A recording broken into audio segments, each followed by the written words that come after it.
Okay, so we look at appropriateness. What does appropriateness mean? The degree to which your communication matches the situational, relational, or cultural expectations.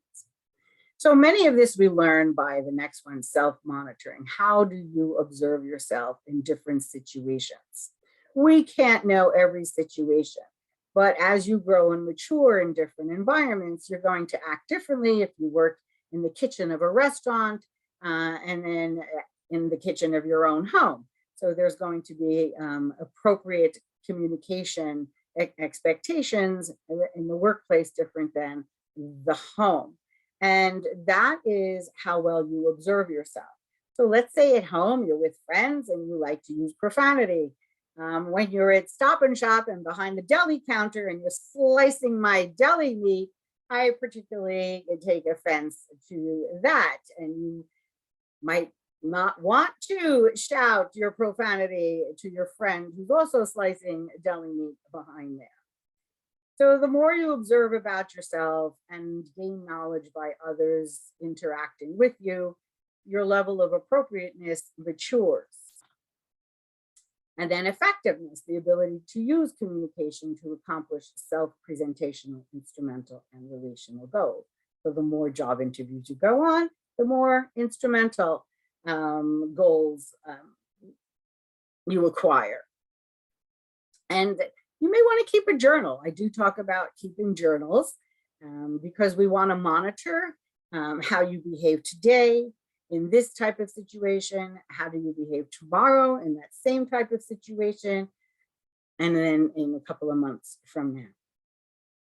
So always being able to identify and observe, like almost stepping outside yourself to look in.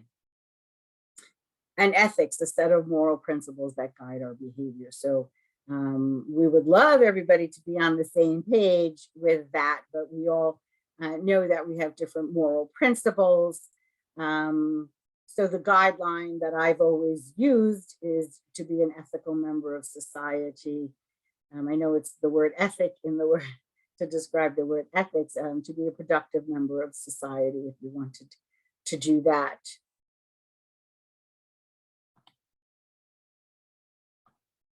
Be a good citizen. So online communication is a little bit different. We do not really cover online communication in this course. You can relate some of the experiences to an online situation.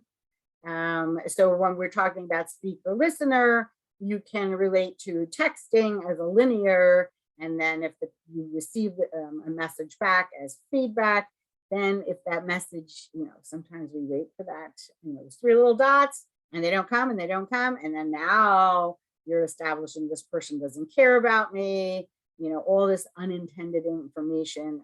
And the person might not be near their phone. So in an Understanding Mass Media, a different course, they investigate this more than how we do it here. We may provocate more on digital for workplace, or this is considered workplace because it's your work. So improving your competence, choose your medium wisely. That's your first thing. So remember all of those. Let's just give you a fresh look.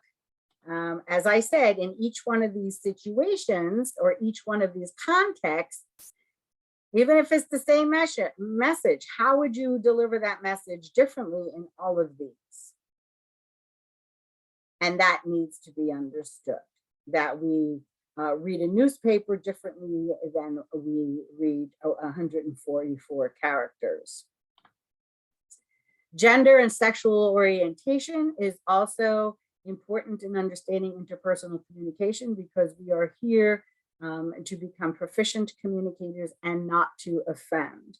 And then again, you probably will be involved in more online communication, giving the situation that maybe more workplace environments are adding more online.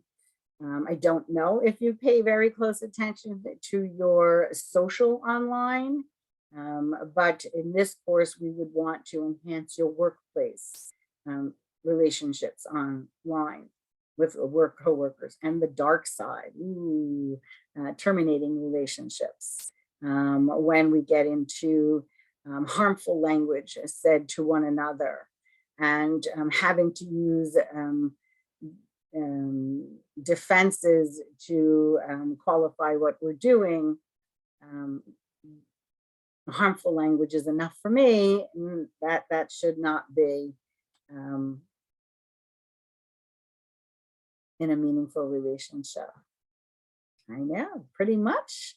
This is chapter 1. We had some do's, we had some don'ts, but we had a lot of critical thinking avenues. So after you listen to this lecture, again, you may choose to read your textbook. Hopefully you've taken notes. And we want to make certain that you understand the terms that we have gone over and the concepts. So take a look at your study guide, and then we're going to move on to chapter 2. Thank you for this meeting.